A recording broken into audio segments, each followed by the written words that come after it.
Another beautiful day in Knoxville. I was gonna do a video and just give you kind of a lowdown as to what we got coming up on the YJ, but turns out my brake line's busted on me on the way home today, so looks like that's gonna be on the good old list to do today or sometime this weekend. I'll give you kind of a look here. And all that juiciness. Somewhere back here it busted, I'm not too sure. Once I get the tire off, I'll be able to figure out more. So if you haven't already, subscribe to the channel and give a big thumbs up. This will probably be a multi-video because I'm doing this all on my phone. So stay tuned and we'll figure this one out. We left off, the brake line has been just basically rubbed for a long time, obviously, and it's worn down and caused a hole, which caused me to lose pressure in my pads. So, which is a good thing because my pads are pretty much almost gone too. I mean, I got some trouble left in it, but they'll need to be changed before too long. It's no big deal. I'd say the brake drums probably need to be changed, or that wheel cylinder fixed, one of the two. I know, right? So, let's give you a visual. Going down here.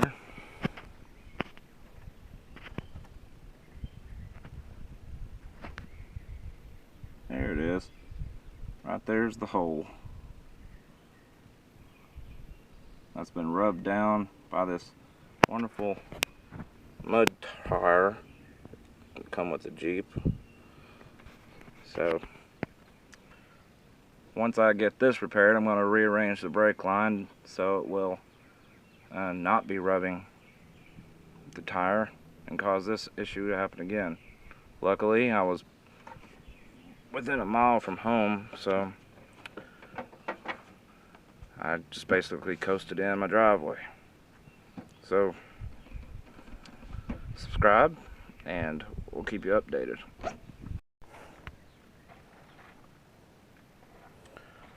Okay, so for random floatiness, this right here, my friends, is a propane heating torch.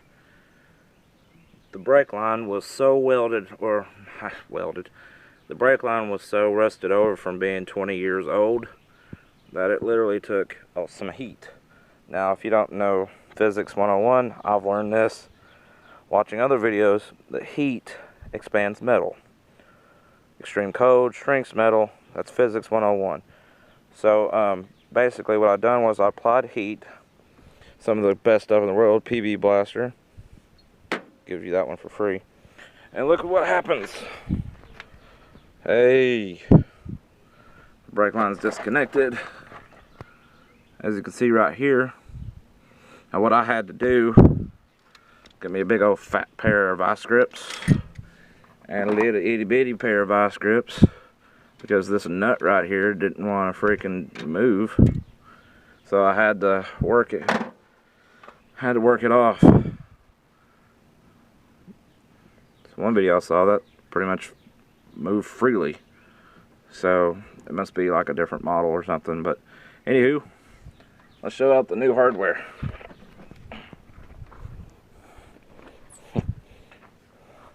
Got my iPad there for instructional purposes. Okay, here's the new brake line. Now some pretty stainless steel, or it's probably not stainless steel, otherwise it'd be more expensive.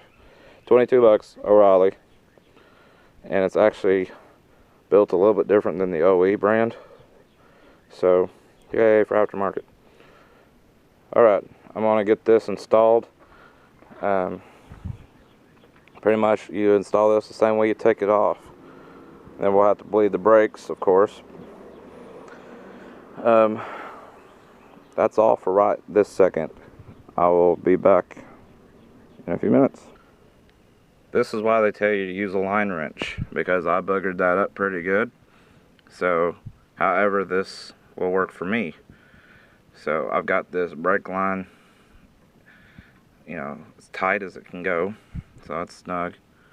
So that's where we're going to be at for right now. Next order of business is to get this orientated to where the tire isn't going to rub and cause another issue. Maybe like right here or somewhere down the road. So much for multi-recording video. My phone evidently has a timer on it. Okay, so anyways, back to the important stuff. I got this put back together. This is an extension bracket that Rough Country supplied whenever the guy bought this lift. So, haha, Rough Country 4-inch military wrap leaf springs. Rides like a freaking tank. Okay, so we got this all put back together. Now, I'm going to orient.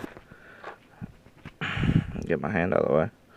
This goes right down here. There's actually a slot. See this slot right here? That's where this... Can't do this with one hand. But it slides on there. Yeah, like that. It's got a notch in it. See that notch? It just mates up with that right there. And then you just bolt it back using the new supplied copper washers that come with it and the original bolt. After that, we're going to bleed the brakes and we should be good to go. Another YJ video in the wraps. Thanks for watching. Any questions, comments, post below. Hopefully you're actually seeing my face and not some part of my shoulder. But subscribe if you haven't to see what else we're going to be doing. Thanks.